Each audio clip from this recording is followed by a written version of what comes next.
Revelation 4913. From the 11th of June 1950. Retrogression never will of God. Reembodiment. Reverse process. New banishment. Light beings. A reversed process now takes place, certainly initiated by my will but determined by human will itself. It can be regarded as an act of retrogression when spiritual substances already embodied as human beings are bound in solid matter again, thus as an act brought about by my will, since I only favor progressive development according to my eternal order.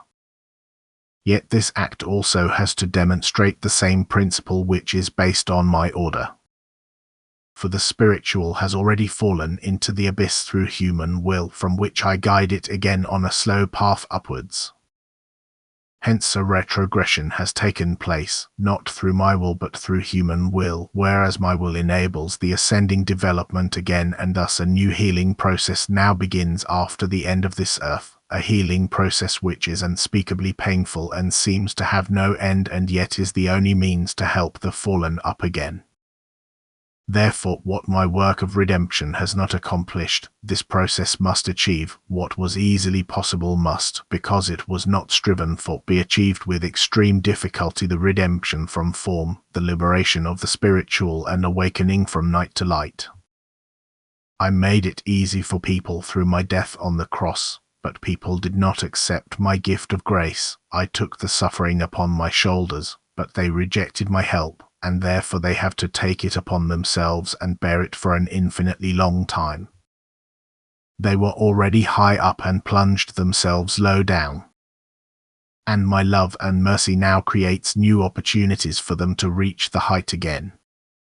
The process of upward development has taken place backwards again at a tremendous speed. After all previous stages of development, man has gone back in free will in this short time on earth and arrived again where he was an inconceivably long time ago, with matter which he strives for with all his senses and which will therefore also be his lot.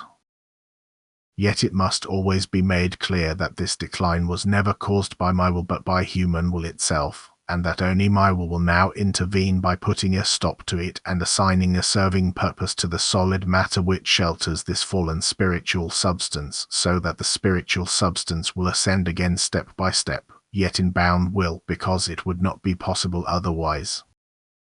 And thus my will is expressed again, and thus also that only an ascent development is favored by me, but every retrogression is caused by human will.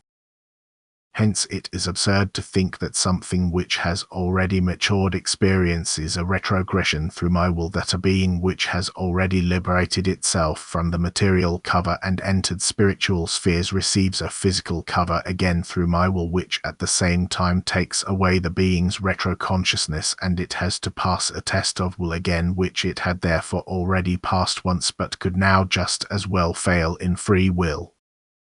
For the purpose of ascent development, such a soul, which has already passed the test of will, does not need a new embodiment as a human being, since there are many opportunities in the spiritual kingdom to become increasingly more perfect.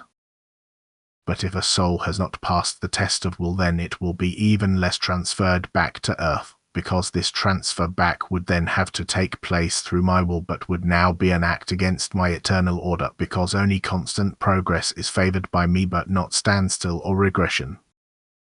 If, on the other hand, the act of embodiment of a soul on earth is permitted by my will, then it is not intended to achieve a missed degree of maturity, but merely to fulfill a mission for humanity's spiritual adversity, which can certainly result in a higher degree of maturity for the being, but is not the reason for it.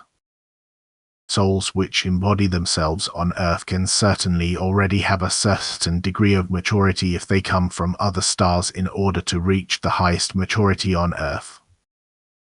But for these souls it does not mean a transfer back to an already overcome stage, which would be the case, however, if a soul from the spiritual kingdom, which had already once been an inhabitant of earth, were to be transferred back to earth again for the purpose of ascent development. Moreover, it could not be a blessing for such a soul, since its recollection would be taken away from it, and thus it would not be able to use the knowledge it had gained earlier, but would have to decide of its own free will, just like the first time, which, however, could also lead to a complete fall downwards.